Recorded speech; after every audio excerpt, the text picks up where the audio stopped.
Hi, folks. Welcome to another episode of Film Study. It's time for this week's Friday Morning GM with co-host Vas Larikos. Vas, how you doing? I'm doing great, Ken. Great to see our Ravens back out at camp, putting the pads on, and always look forward to chopping it up and talking ball with you from this GM perspective on this series that we do every week. It's a great deal of fun. This conversation is one of the ones I really look forward to every week. And as you mentioned, really looking forward to the pads coming on tomorrow. We do this on Thursday, so it's today when you're listening. We hope that the pads will be out on Friday, and I hope you'll look for the notes afterwards and whatnot, because it is definitely one of those telling practices, that first padded practice of the camp. For sure. All right. Well, Ravens had a couple of big roster moves since we last did our pod. Now, there's been some information on those, of course, out there. But the first was the signing of Eddie Jackson, a guy I know you liked as a free safety candidate, a split field safety candidate. Talk about him a little bit. Absolutely. I've liked Eddie Jackson since he was coming out of Alabama way back when. He put together he was probably one of the top free safeties in the league for the first few years of his career, and that mantle kind of became passed to maybe Jesse Bates and Kevin Byard in recent years, and Marcus Williams as well. I really think his skill set is a perfect fit for what the Ravens want to do as far as the range and the takeaway or the ball hawking potential there. Yeah, it definitely has a lot of great second man of the ball skills. And obviously I pick on some elements of Eddie Jackson, which I think are problems, but they're also the reason they got him cheap. And one of the reasons why the Ravens may have a gem here is that they're going to craft a role for him that's less than it was in Chicago. So let's talk about that briefly. He's 31 in December, 10.0 yards per target over the last 4 seasons. So 998 yards actually in 100 targets exactly. If you look at the PFF numbers, does matter, by the way, whose targets you use. PFF does not assign most targets to the safety that are between levels 2 and 3. So a lot of play action passes and whatnot, a lot of very successful concepts are run between levels 2 and 3. PFF typically will assign that target to a linebacker the ball goes over as opposed to the safety it's in front of. So that's very important. And if you look at PFR, they have a different total. I forget if it was 144 or 151 targets, but it's much higher for Jackson for the last 4 years. And the yards per target not any better. They're 10.44 yards per target, in fact, over that period. So either way you look at it, it's a fair number of balls in there. One of the things about that is the Bears asked him to do an awful lot. They asked him to play a lot of single high. They asked him to play basically like a free safety, as two things are happening. First of all, he's probably declining a little bit in terms of skills and speed with age. But second of all, he has some injuries as well. Sure. And another important note, that Chicago Bears defense was not very good. It wasn't a system that would elevate the players. As we saw with Roquan Smith, I've heard you make note of this, and I was going to make the same exact point. You come to Baltimore, you're put in a role where you can now thrive. And I do expect, as the third safety, Eddie Jackson to thrive. Another just quick note, he has extreme familiarity with the personnel already on the roster. Obviously played with Roquan for many years, played in college with Marlon and with Derrick Henry, and is familiar with Lamar and Zay Flowers from growing up in South Florida. So I think it's going to be a hand in a glove type of fit. I'm very optimistic about this one. I'm optimistic too. I'm hopeful anyway. And I think the other reason I'm optimistic is because, basically I look at it as going from a single high roll being you're covering maybe 60% of the field or maybe 2/3 of the field even is the expectation. Requires outstanding instinct, sideline to sideline, judgment, even more than speed.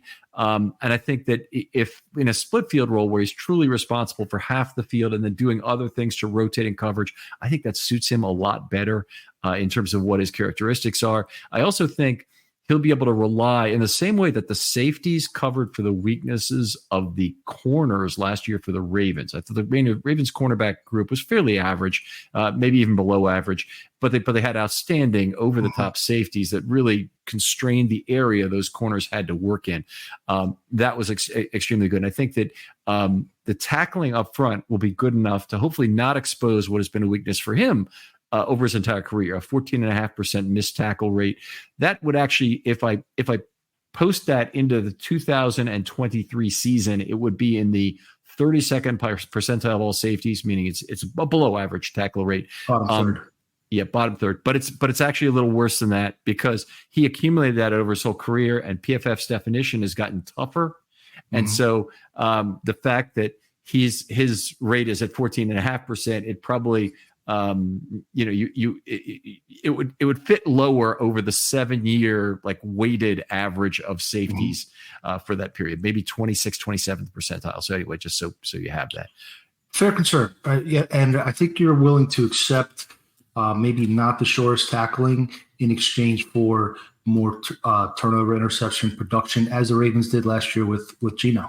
Exactly. And it certainly was not a strength there before, so it's not like the Ravens are going down before that. Funny, Geno Stone had a remarkably weird year. He made his first some large number of tackles. I want to say it was about 21 tackles without a miss, and then he had a terrible year thereafter, missing a whole bunch of tackles, and that was a shame.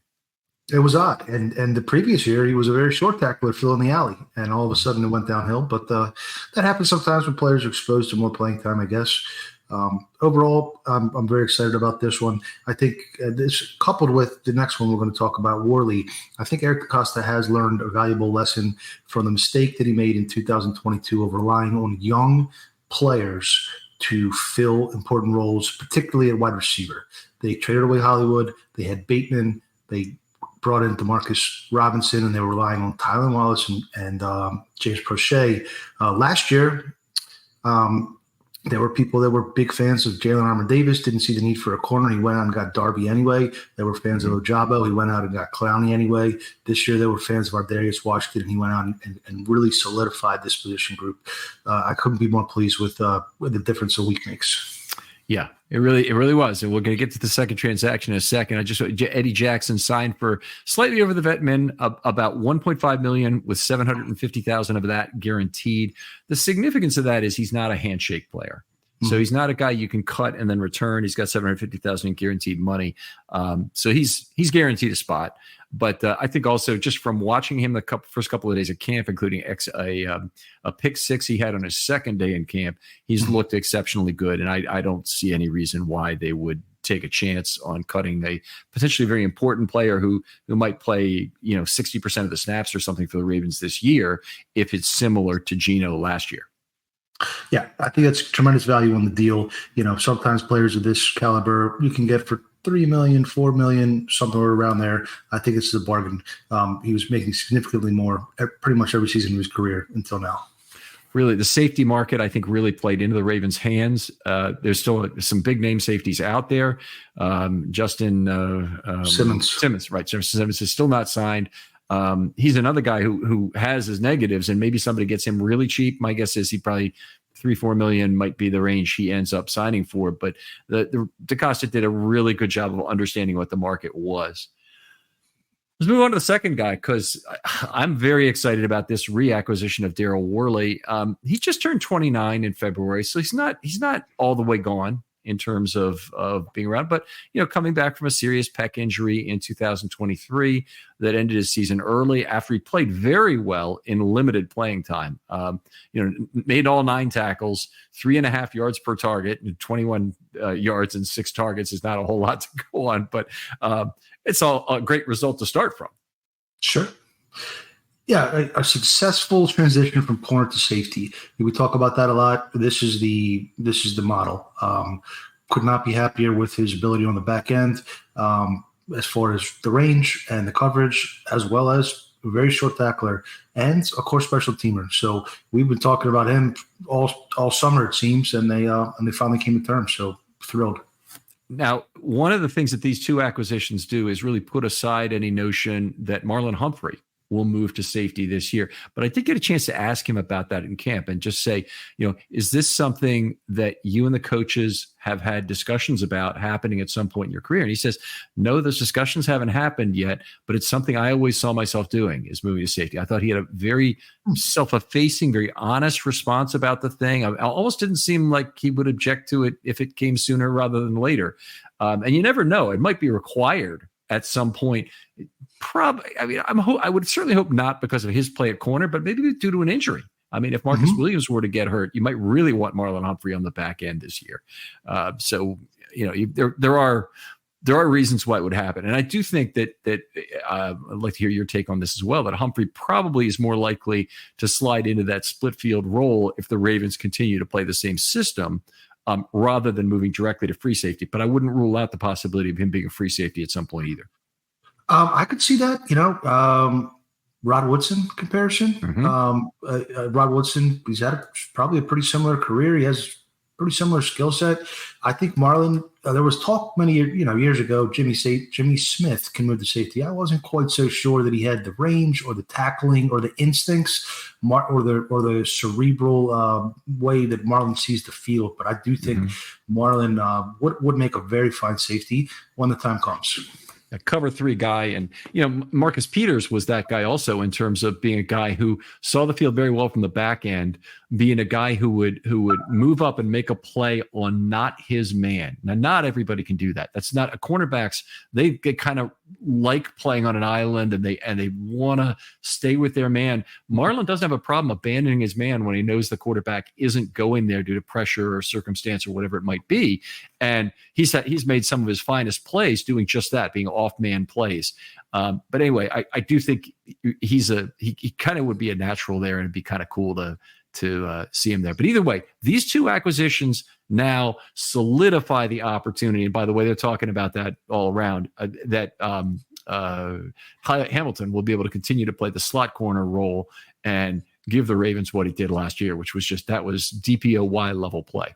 Absolutely right. And I was concerned that if Hamilton was on the back end, he would not make as much of an impact. Interesting quote from John Harbaugh a few days ago when asked about the talent in the secondary, and that's really probably been the storyline of training camp so far. I would say, just by reading the press clippings, I think it's the best secondary in the NFL. You add a first-round corner with great speed. Marlon's back healthy. You have Stevens. You have probably the best starting safety tandem, and now you have maybe the best starting backup safety tandem. Not only does it allow Kyle Hamilton to resume the role as the big nickel, Harbaugh had a quote about Hamilton being a dime linebacker when the time calls for it. You have Hamilton as your dime backer and Marlon as your slot corner with Wiggins and Stevens on the outside. That is a playmaking, opportunistic. It just really gets me excited. And you could probably absorb an injury at either corner or safety. Or inside linebacker. And slide in Mollett or Darius Washington as their slot. I think I could not be, as a person that loves secondary play and corner's probably his favorite position and Ed Reed's his favorite player, I am very excited to see how the secondary performs. Yeah, well, you know how I feel about that in terms of the dime. And that question has come up, I believe, twice. So Jonas Schaefer asked it of Harbaugh, and I think that's the quote you're referring to. Yesterday, I asked it of Zach Orr. And I said, is there a place for the dime in this defense? And I was really referring to, what he came up in a system, obviously, where he was a 3-down will linebacker. That basically creates a committed nickel defense. I know most of the people listening to this show probably know that, but when you keep both linebackers on the field, there's really no more place for the dime unless you're going to go to a really specialized version of the dime known as the 32 dime, where the Ravens did play that in 2001, but I really don't expect them to go back to something like that. I think Harbaugh in particular really seems to like having a 4-man front for pass rush situations. So I think they'll stick with that, which means the 41 dime is what they would probably use.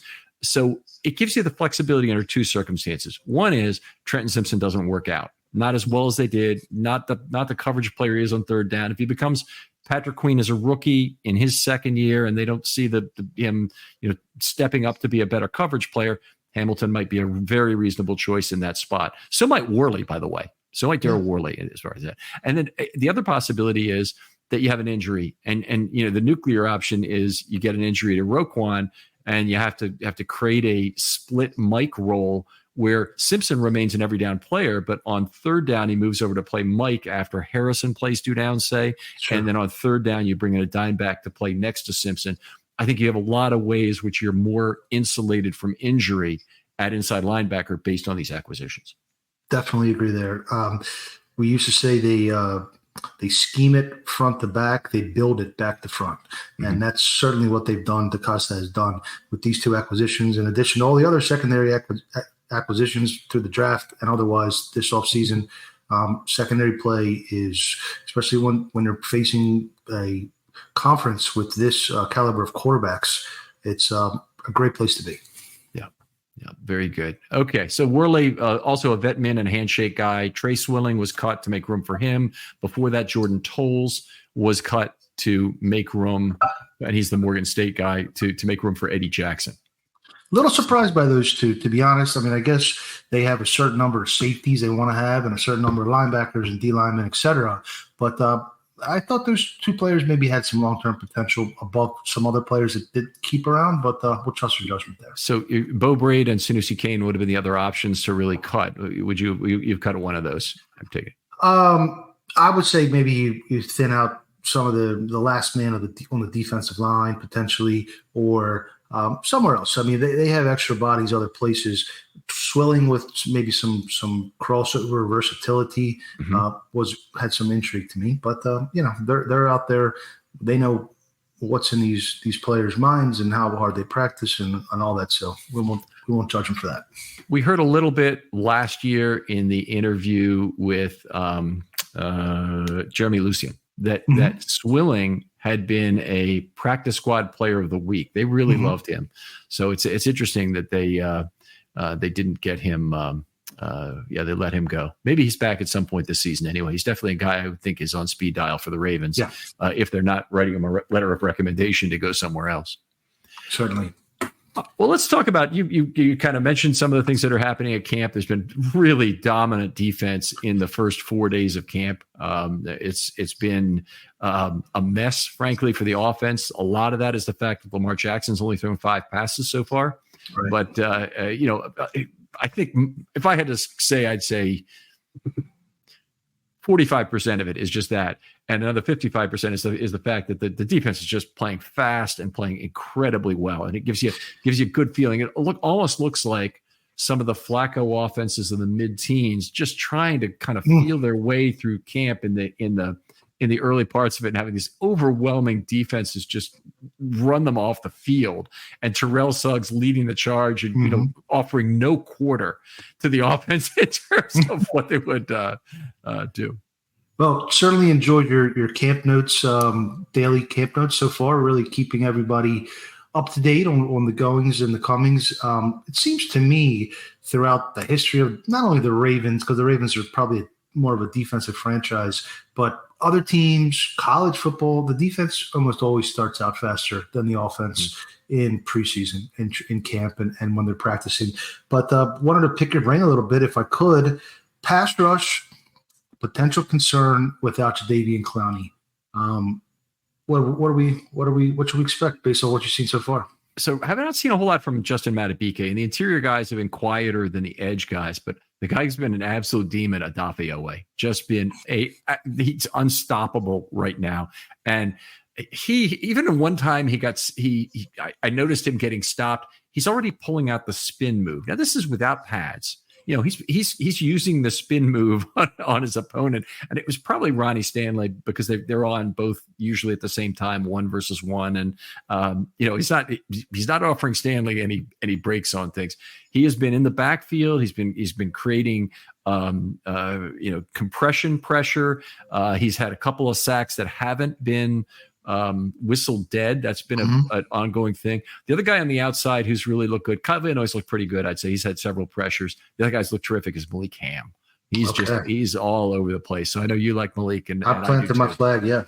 Any Tavius Robinson starting to work on some pass rush, or still more of an edge setter at this point? I mean, he's in there. He's getting his chance to do some. One of the problems with Tavius is I don't think he's always been on the number 1 field. So they've had this weird situation where they've been splitting the fields into 2 11-on-11s, which creates a lot of reps. But when you only have 3 quarterbacks who are really ready to go, those guys have to move around a lot, and everybody gets to play a lot more. It's just the problem is, as a reporter, I only get to look at 1 field. Sure. And so I was looking at the number 1 field for almost all the time, and I looked at the number 2 field for a red zone drill on Thursday, but on Wednesday. I've gotten to see very little of, for example, Tez Walker so far because he's been on the number 2 field. Sure. I can certainly relate to that. A few years ago when I was out there with the press pass, Kyle Barber and I used to split, and he'd take one field and I'd take one field, and we compare notes at the end so we could both know what was going on. Tremendous to hear, OA. You always get a little bit, is it that OA's doing great, or is it that Ronnie and the right tackle is not performing up to, but that's kind of how it always is in training camp. Secondary, on the other hand, I think you have to say has been a tremendous strength. I saw the highlight, and there's been some overthrow interceptions, which aren't totally impressive. Jalen Armour-Davis snatched the ball out of the air in tight coverage. I thought that was very impressive. Yeah, so there have been a lot of impressive hands by the secondary period. They've been really good off the tip. Marlon Humphrey tipped a ball to himself. He had another interception on an overthrow that you're right. It's probably a slightly less impressive interception. It was just a direct catch. Hamilton was just in exactly the right place in a zone defense interception on 7-on-7. First of all, I can't even tell you how bad that is to throw an interception like that when you're the quarterback because there's nobody around Hamilton. Hamilton's in zone. He passed off his man. He's an underneath guy. I don't know what he was waiting for in terms of his next coverage even because I wasn't watching his play on that.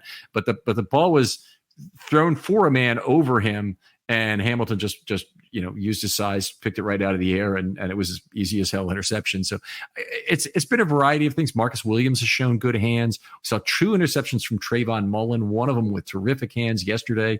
So it's been very balanced and all across the secondary. But the only guy who hasn't gotten in the action so far that's really a guy who's on the edge, or the couple guys are Darius Washington and Pepe Williams. Neither of them have had an interception yet, but they've looked okay. And Ardarius has got some time mixed around at a couple different positions. I can't go into that too deep based on the rules, right.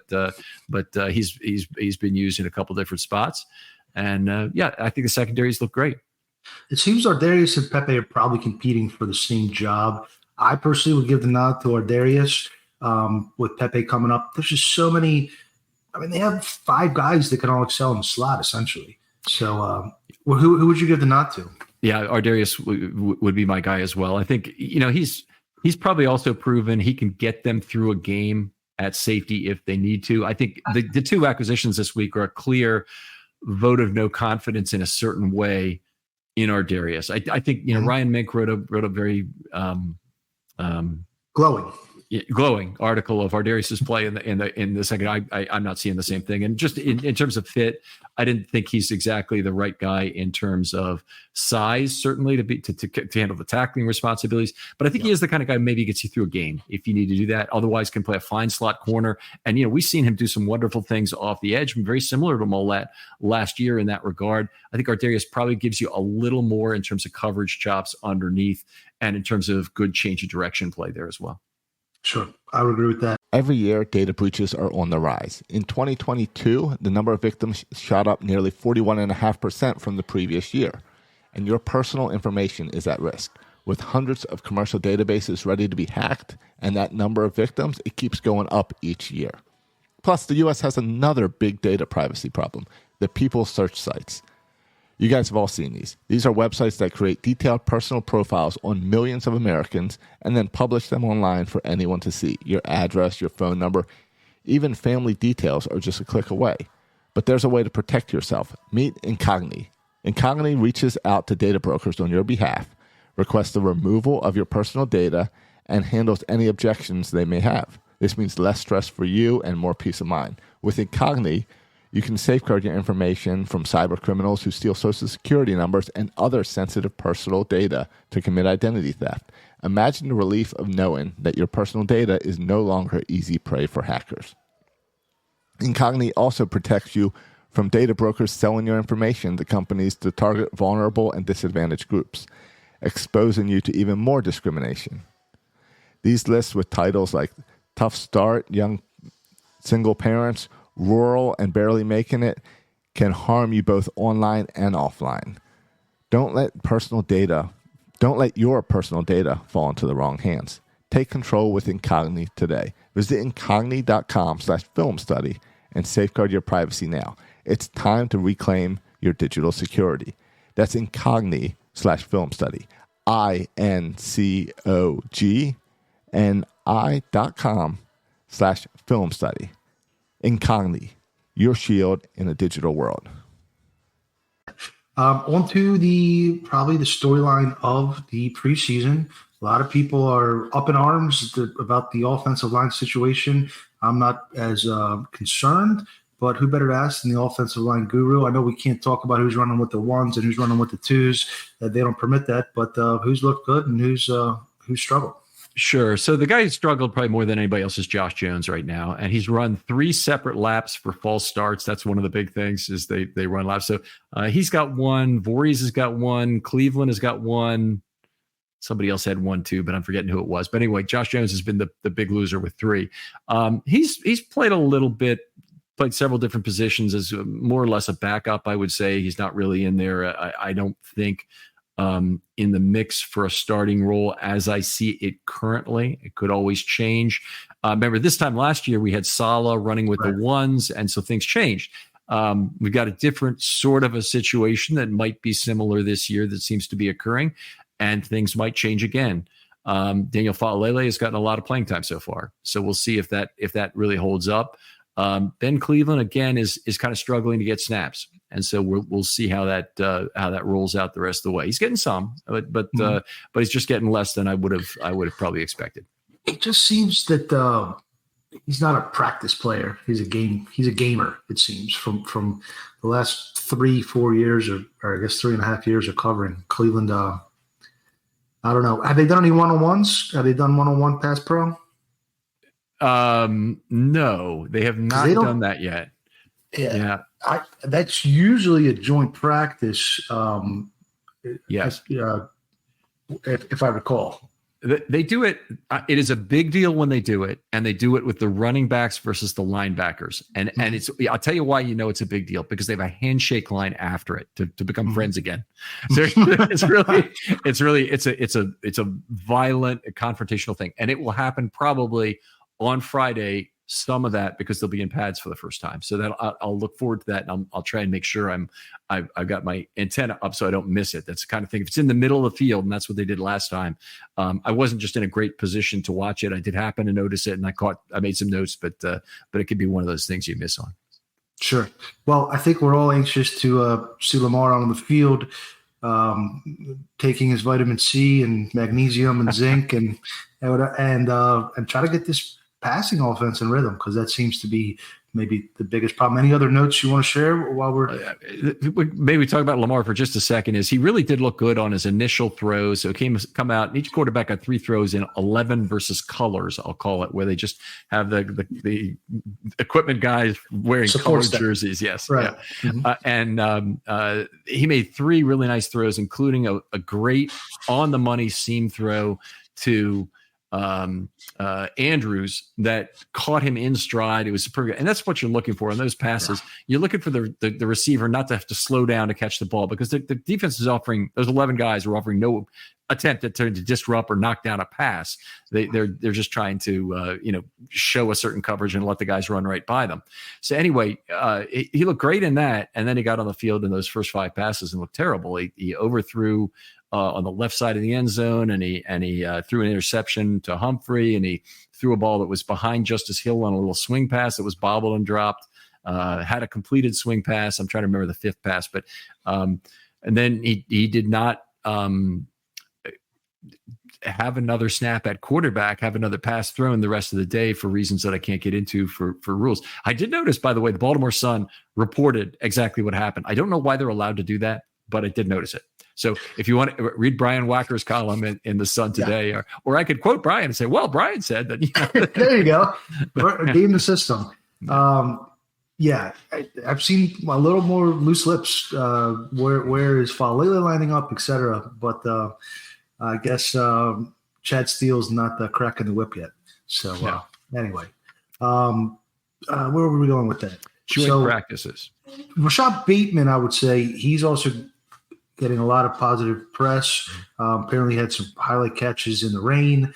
I hope that continues when Lamar rejoins the field and is throwing passes to him. I would probably take subtract 10% of Lamar's chemistry with Mark Andrews and apply that to Rashad Bateman, the team would be better off. Yeah, I would agree with that. Yeah, if you could, maybe even more, because his chemistry with Andrews is off the charts. Just having some go to those timing routes on that left side would be really nice. Anyway, he's had a few good plays. He's looked athletic. He looks in great shape. He looks like he's running better than he probably has in the past, with some of the injuries he's had and working through Liz Frank and, being what that is. I would say he's not had a whole lot of opportunities to look great with the quarterbacks that have been thrown to him so far. And balls have been off target. And even Lamar, I mean, he overthrew him on the one pass that was intercepted by Humphrey. So it's been tough from that perspective. But when you're looking for players, and if any reporter, including me, falls into the trap that you've got to name some offensive players who look pretty good. Mm-hmm. And he's one of the guys who's made a few plays. Another guy who's looked pretty good among the receivers, I think Dayton Wade has looked pretty good. And that's been kind of cool. I know we're going to save our potential cut candidates for the next episode, but Tylan Wallace is a bubble guy to me. I don't know if they're going to use two returners on kickoffs, but if not, it's a little bit redundant, and I could see Wade, with more team control still in that spot. Yeah, that makes a lot of sense, actually, to me in terms of being that way. I think Wade is also a replacement potentially for Deontay Hardy if they were to become unsatisfied with him. So it really does make sense in some ways that Wade would make the team, or at least be a top of the practice squad guy that they were excited about. Yeah, wouldn't it be great if the Ravens found a UDFA receiver for once? That'd be cool. And also it'd be cool if we weren't just jumping on yet another guy who in the preseason is a wide receiver darling, because I hate doing that. I really hate doing that. A tradition unlike any other, right? Yeah. They're not having any joint practices this season. I think people may be aware of that, maybe not. The big opportunity was against the Eagles prior to this very first preseason game, and they're not doing it. I don't know what their reasoning was. Whether it was a case of the Commanders' practices were too physical, too chippy, which they were, or it's just a matter of they didn't really, for timing purposes, it didn't really work out with their schedule or whatever it might have been. But the Eagles would have made the most sense since they're close. Yeah, absolutely. I thought we saw a report months ago that they were going to deal with the Eagles, and I guess that was a false report. But there's certainly benefits to joint practices. There's a lot more contact in joint practices than ordinary practice. But it's also good to go into the season healthy and save your tricks of the trade, so to speak, for the season. Let me address that just a second, because the health of the Ravens so far has been really good in terms of what's happened at camp. We had, just a couple of guys look like they walk the sidelines and then come right back. Ben Cleveland kind of was hobbling for a second. He came right back in. So that was good. We had the one guy who's been absent for 4 straight practices now is Vandy Rigby. And he is a guy I really wanted to see if he could be a backup Mike linebacker for this team, because he's got the size at about 239 pounds to do it. Also could have been a good special teamer. I'm afraid his chance is kind of slipping away with missing practice. And we have not been given a reason yet as to why that's occurred. So we don't know what the injury might be. I've not heard either, even in back channels. So, but knock on wood, second year with the new strength and conditioning program, maybe it'll pay some dividends. There you go. So let me turn it on you and say, what do you think the Ravens could still acquire at this point in terms of, where the team is? Who might they still be looking for? I think they would add a quality offensive lineman if there was one available. I'm just not sure there's one available. We touched on it last week. There's basically 2 guards. One is 36 years old, I believe, and the other tore his ACL in December. So not a whole lot on the offensive line. I do think one place, even though it's a crowded room, and even though Malik Ham is making a case to stick around, would be edge rusher, because with Isaac on the shelf and Ojabo unknown and Van Noy potentially in a position to regress a little bit, and DaCosta's penchant for adding veteran edge rushers, bull rushers, that would probably be the place. Yeah, I would agree. I think that's a good possibility. And they do have Ajabo's back early in camp, which was, by the way, also one of the really nice things. But the other thing that the Ravens do is stagger their roster so that they have returning players at midseason, both via the IR/DTR usage and the extra roster spots created by the handshake crew, but also by the use of PUP, for example. And Adisa Isaac be on NFI. I don't know how serious this hamstring thing is, or if that's the only thing wrong with him, frankly, because we don't get a. It's a long time for a hamstring. It's a long time for a hamstring. It really is.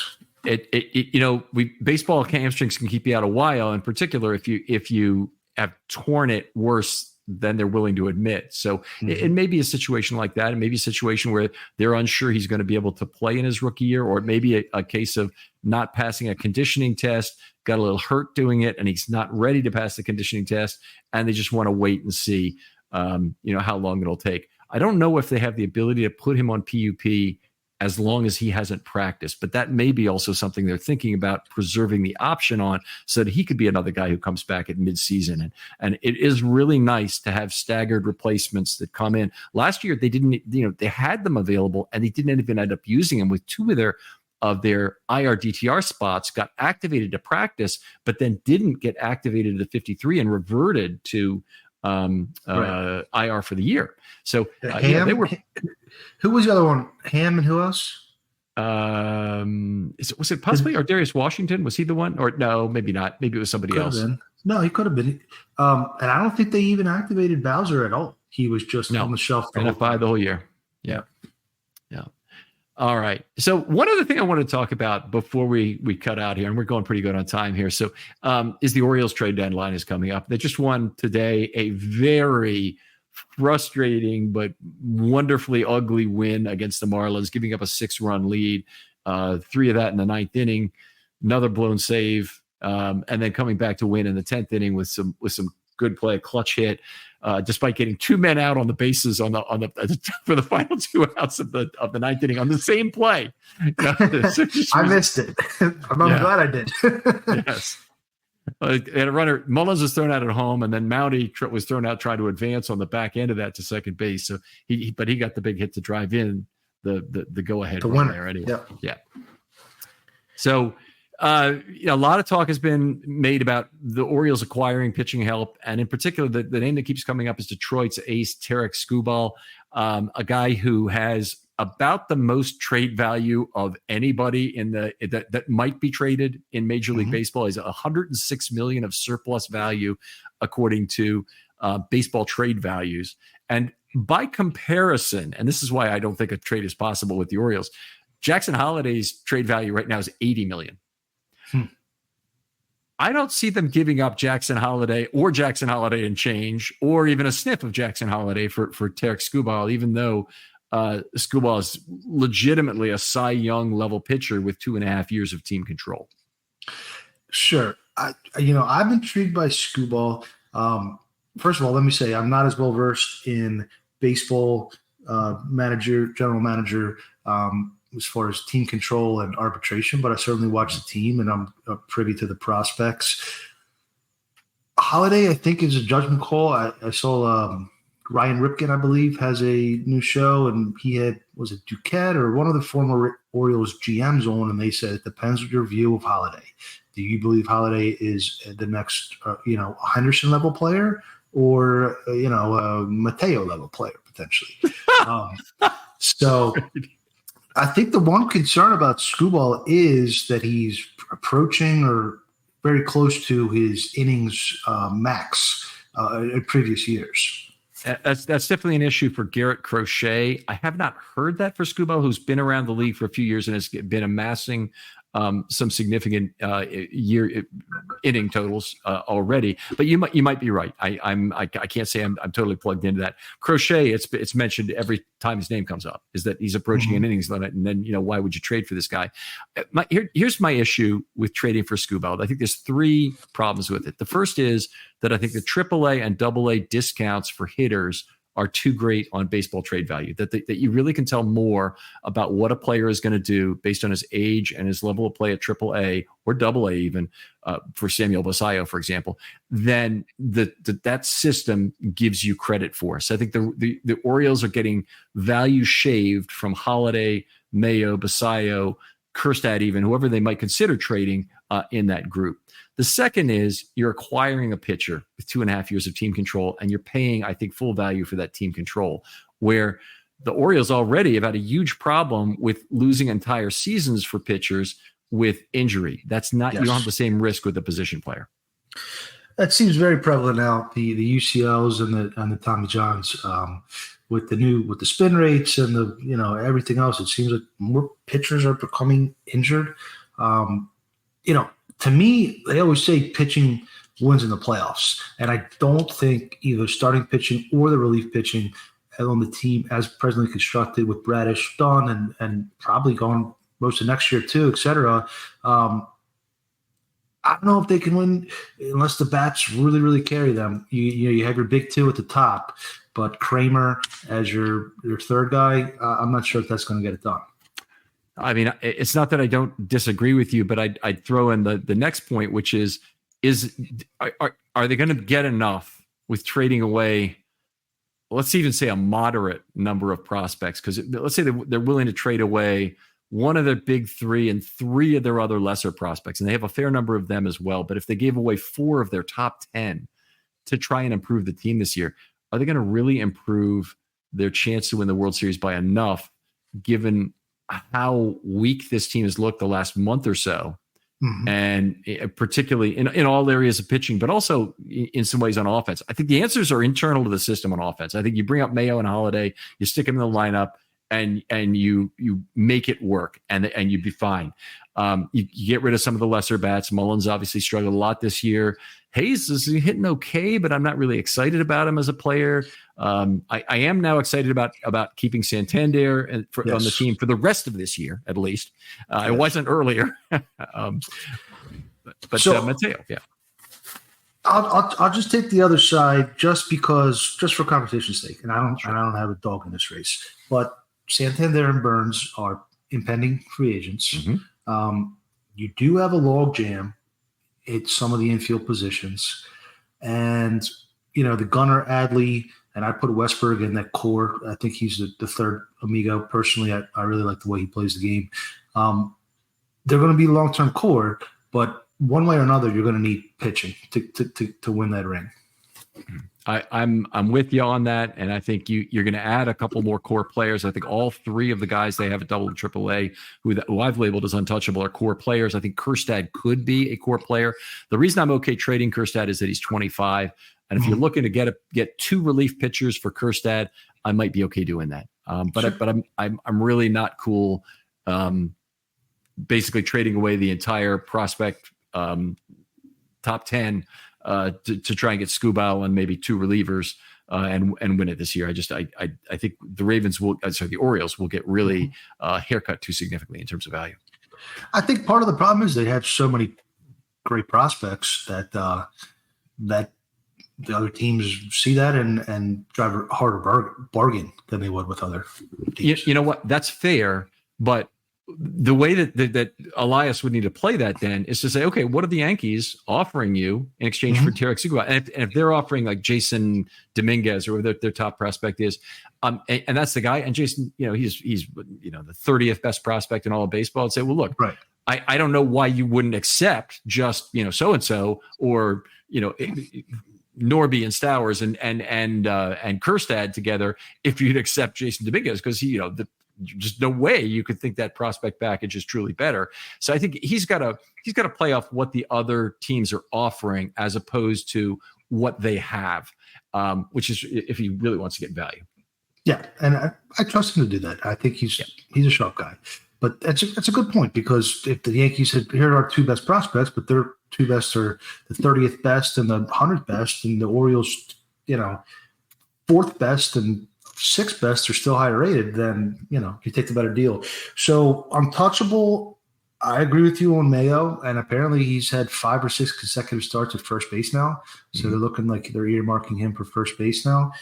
Basayo, and Holiday. How would you tier those three, or do you have an opinion? They're all so far ahead of everybody else that I would say they're untouchable above them. Mayo, big right-handed bat.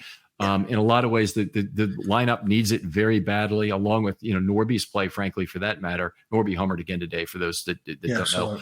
Yeah, Holiday is the on-base percentage guy the team desperately needs. So that's why he's not a Mateo guy. I kind of laughed earlier. I said it. I mean, he might not be the defender Mateo is. He almost certainly is not. But what he can be is the leadoff hitter the Orioles desperately need. He'd be the new Don Buford for this team. A guy who gets on base a ton, has some speed, some power, does a lot of things well. And maybe you're a little bit dissatisfied with his glove, which is also something that people had with Buford. And Basayo would basically get rid of the whole James McCann situation. You'd have two great catchers splitting time, and also who are great hitters. Either can DH, and they can alternate days at catcher, as far as I'm concerned. You got one as a left-handed bat and one's a switch, and that's a great situation to have in our ballpark. Basayo has a terrific arm. That's not Adley's big thing, but Adley's a great pitch framer and pitcher handler. So, you'd hope you get that out of him. But I wouldn't let any of those guys go. Those three, I'd say no matter what. I don't think there's a single pitcher I'd accept. Now, if there's a prospect package that includes Skubal Plus, then I'll reconsider. But otherwise, I'm a no on trading any of those three. You talked me into it. I think I'd be more okay with taking a package of your 4th, 6th, and 7th or 8th, and there's a long list of guys, and I wouldn't mind parting with several of them for a real top of the rotation starter. But those three, I agree with you. This should be untouchable. All right. Vas, always a pleasure to do this show with you. Tell folks where they can read your work or talk football with you online. Yes, sure. I write a daily Ravens News article at Baltimore Beatdown, BaltimoreBeatdown.com, and I am on Twitter at Vasilis Beatdown, Vasilis Beatdown. Love talking roster management and projections and what position and should this player be penciled in and all that sort of thing. So shoot me a message, tag me in. All right. And in terms of your restaurant, give us the website again that they can find out when it's opening, where it is. I know it's just out there on 140, just a little past the Blue Moon restaurant, as I understand. Correct. Right across the line between Baltimore County and Carroll County. We are at this point aiming for a September grand reopening, and we have all of our permits in line, and we are doing heavy construction as we speak. So it's going to be called Fiamata. The Twitter handle is at the Fiamata, Fiamata. All right. Outstanding. Italian food as designed and put together by a Greek guy. So you told me that's a very common. You'd be surprised how many Greek guys sell Italian food. Outstanding. Other folks out there who want to be on a film study short, hit me up. DMs are always open on Twitter. I'm open to a wide variety of ideas. We're past the point where we could do concerns podcasts. In fact, I'm having trouble getting all those aired in a timely fashion. So I appreciate you guys holding up for that. I could still do a recollections if anyone wants to do that, but hit me up if you have an idea that's different even from that. And I would love to hear from you. In particular, the time between the last preseason game and the first regular season game is a good opportunity to get some shows done. For Vas Laricos, this is Ken McCusick saying goodbye. We'll talk to you next week on Friday Morning GM.